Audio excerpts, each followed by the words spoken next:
สบายดีท่านผู้ชมเนาะถือว่าคลิปนี้ก็เป็นคลิปที่บ่าวนำอยู่ที่หมู่บ้านเผาตองเหลืองเฮาหรือว่าหมู่บ้านคนป่าเนาะก็ถือว่ามื้อนี้ก็เป็นภาพบรรยากาศตอนแรงจะพาทุกคนได้มาเบิ่งเขาเจ้าเก็บอยู่ของกินโอ้มีหยังได้นี่โอ้โธ่อันนี้บ่ตายเถื่อ เศร้ามีปลาไหลมีหน่อไม้เขาเจ้าห้าเนาะได้แล้วก็สิแม่นเกี่ยมเฮ็ดอาหารแรงกันลูกสาวไปล้างเด้อไปล้างแล้วก็ไปฟักพี่น้อยเนาะฝนย้อยอยู่ที่หมู่บ้านพอต้องไอเอ็กนอนใส่มื้อค่ำนี่น่ะไอ้นอนใส่โอ้ยนอนนี่ก็ได้นั่นนี่เลยไปนอนอยู่แบบนี้นี่เลยนอนนี่นะโอ้บ่เอาบ่ต้องมาห้องได้อ้ายมือมันเล่นกันไปตัดเอาตรงกล้วยปูอ๋อ ฝนกำลังตกมาสะเลยพี่น้องเอ้ยอยู่กินนอนแบบธรรมชาติเลยถือว่าเป็นโอกาสดีที่ว่าได้มาเห็นเขาเจ้าเกี่ยมแตงอยู่ครัวกินถือว่าจากคลิปอีพีที่แล้วเนาะก็ถือว่าเขาเจ้าปอกนอแล้วก็ปลาหาปลาไหลแล้วก็ปลากั้งบ่ฮู้ว่าฝั่งไทยเขาเอิ้นว่าปลาอิหยังปลากั้งหั่นถือว่าจะมาแกงต้มแกงกันเนาะถือว่าพิเศษเผาตองเรื่องนี่ก็จะบ่ได้กินดิบเด้อพี่น้องเขาเจ้ากินสุกเนาะครัวกินสุกดิบนี่เขาเจ้าบ่กินเด็ดขาดพี่น้องเห็นเนาะบ่เคยกินดิบเป็นบ่กินซุกเอาไปเบิ่งเขาเจ้าล้างเนาะอิหยังต่าง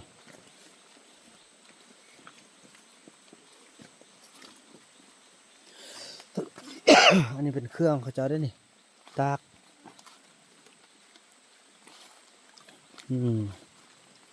อันนี้มันบนอยู่บนนอนเงินนอนอันนี้มันอาวุธที่ว่าหาอยู่หากิน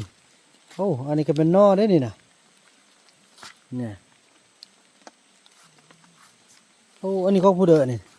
นั่นของอีกโอ้คือบ่มีอันทับบ่มีลกตัวนั้นของตัวนั้นของผู้ใดอันนี้ของบักนูนโอ้มีลกบ่อาวุธหากินของข้าเจ้าพี่น้องเนาะนี่นอนแบบนี้เลยเด้พี่น้องนอนน้ำดินกินน้ำหญ้าจังซี่แหละโอ้แม่เรามีเห็ดเด้อฝนตกแล้วอันนี้ผู้ใดตัดมาอีแม่เอาเพิ่นสิมุงพี่น้องเอ้ยบ่มุงมันก็ตกแน่นอนโอ้เพิ่นไปตัดตอนใดพี่น้องเอ้ยนี่ตัดมาก็สิได้มาเพราะว่าเขาเจ้าบ่อยากให้พวกเราเห็นเด้พี่น้องในขณะตอนไปตัดนี่นั่งอยู่ใกล้ๆนี่ก็ยังบ่เห็นก็ถือว่าเดี๋ยวสิพาทุกคนมาเบิ่งเนาะคอยเจ้าเบิ่งเวลาเขาเจ้ามุงเขาเจ้าเฮ็ดแบบใดเนาะมาตอนนี้ไปเบิ่งเขาเจ้าพอกนอกก่อนเฮาคิดติว่าไปพอกเบิ่งเขาเจ้าไปทางอื่นแล้วก็ให้เขาเจ้าเฮ็ดเองเนาะ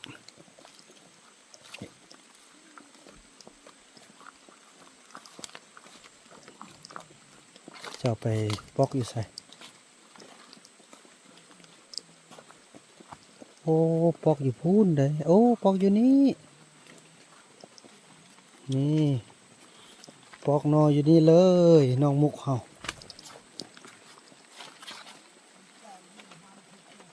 โอ้มีการปาดอันนี้บ่ลูกพากันจกตำแบบนี้บ่นี่เป็นน้องหูปูเนาะเอานี่ได้แล้วบ่ปูตัวนี้นะจักคนบางยงนี่จกหูจกปูจกปลาจังซี่แหละพี่น้องหาอยู่หากินตามธรรมชาติเลย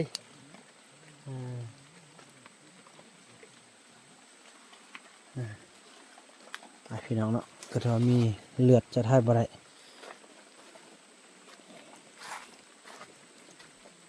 ไปเบิ่งเขาเจ้าอันนั้นบ่เห็นแล้วเห็นบ่เนาะ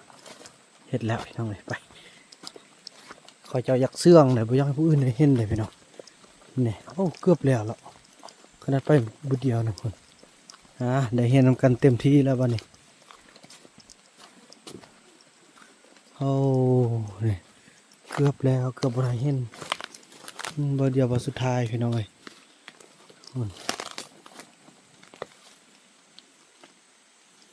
โอ้ยทำนี่เอ้ยได้แล้วอันบ่บัดนี้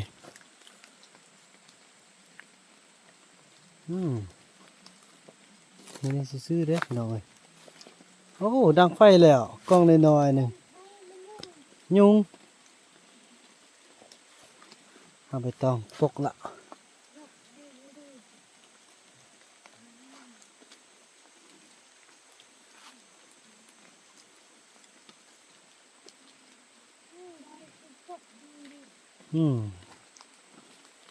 ถือว่าอยู่ทางฝั่งไทยเฮานี่พัฒนามาได้อยู่50กว่าปีแล้วเด้อพี่น้องถือว่าออกไปอยู่บ้านอยู่เมืองหมดละมีวิชาอาชีพมีการศึกษาหมดละยังแต่อยู่ในลาวพี่น้องเอ้ยเนาะอยู่ในลาวเฮาตอนนี้ก็ภาครัฐกันเทิงเพิ่นก็เอาใจใส่เบิ่งแยงทุกอย่างแล้วเพิ่นได้แบ่งดินแบ่งดอนเพิ่นก็ตั้งหอตั้งเฮือนจัดดินจัดดอนให้หมดทุกอย่างแล้วพี่น้องแต่ว่าค่อยเป็นค่อยไปมันใช้เวลาเพียงแต่3 ปีไปเท่านั้นนึงเนาะพี่น้องเนาะต้องอดทนอยากขี้ลายต้องประมาณ10 ปีนั่นแหละพี่น้องเอ้ย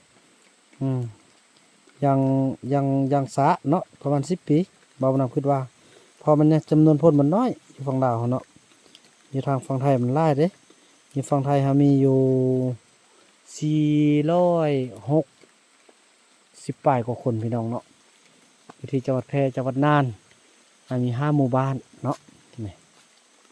เบานำก็ได้ไปพยายามทำข่าวแล้วโอ้ยพี่น้องเอ้ยคือกับในหนังเนาะมาย้อนยุคเบื้องทางฝั่งที่ก็ยังโอ้ยยังแบบดังเดิมคือกับอัน50 ปีหลังของทางฝั่งไทยเฮาเนาะฝั่งไทยเฮาตะกี้ก็เป็นแบบนี้แหละเพราะว่าฮิตของทำนองเดียวกันพี่น้องแบบเดียวกันแหละเพราะว่ามันเผ่าเดียวกันเลยแล้วมาเบิ่งเบานำไปทำเบิ่งภาษาการใช้ชีวิตอันเดียวกันเลยพี่น้องคำบอกก็ถือว่าตรงกันเนาะ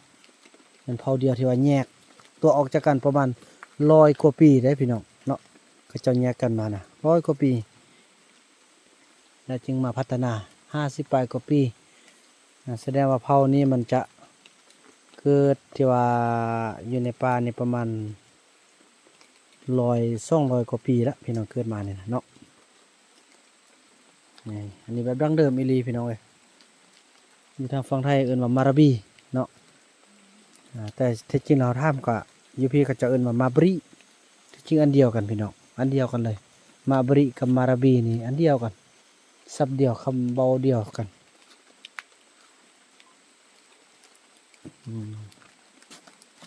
ฝนตกอยู่แบบนี้แหละพี่น้องเอ้ย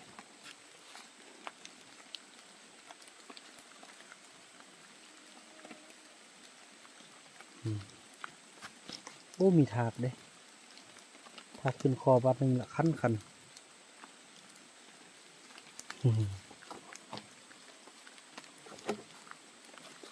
เป็นบางหัวหน้าเผ่าเฮ็ดยัง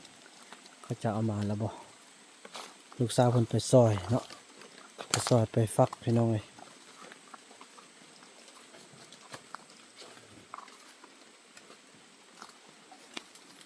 โอ้กำลังมัดใส่แหวเนอะนี่พี่น้องกำลังมัดใส่แหวแบบนี้มันบอกเขามัดใส่แหวนะ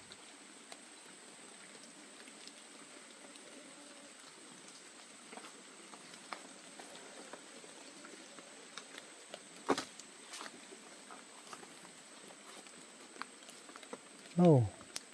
อ้เอาอย่างตัวนี้เจาะซะเลยแม่นบ่เจาะเลย คักหน่อหักเจาะเลยใช่จริงอายุได้อยู่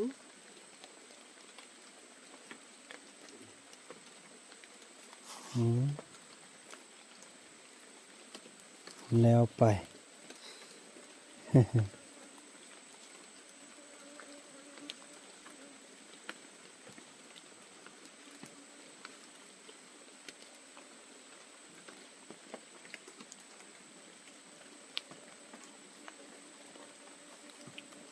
สำเร็จมันบ่สำเร็จเลยเนี่ยก็อันนี้เลย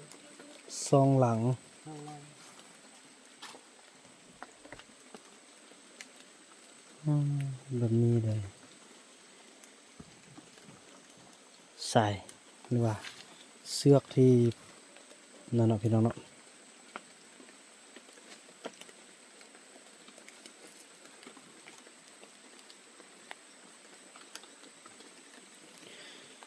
ถือว่าพี่น้องเอ้ยถือว่าภาพบรรยากาศนี้บ่าวบรรณำก็จะได้ขออนุญาตจบคลิปกันเพียงส่ำนี้ลำลากันไปเพียงส่ำนี้ก่อนพี่น้องเนาะแล้วก็พบกันใหม่ในคลิปต่อไปเด้อสำหรับท่านใดที่เข้ามาใหม่ก็อย่าลืมกำลังใจคนละ1ไลค์คนละ1แชร์คนละ1 Subscribe เด้อที่สำคัญอย่าลืมปุ่มกระดิ่งพี่น้องเพื่อจะบ่ได้พลาดคลิปใหม่ๆที่บ่าวบุญนำจะได้อัปโหลดแล้วก็เคลื่อนไหวเนาะพี่น้องเนาะคลิปนี้บ่าวบุญนำขออนุญาตกล่าวคำว่าสบายดี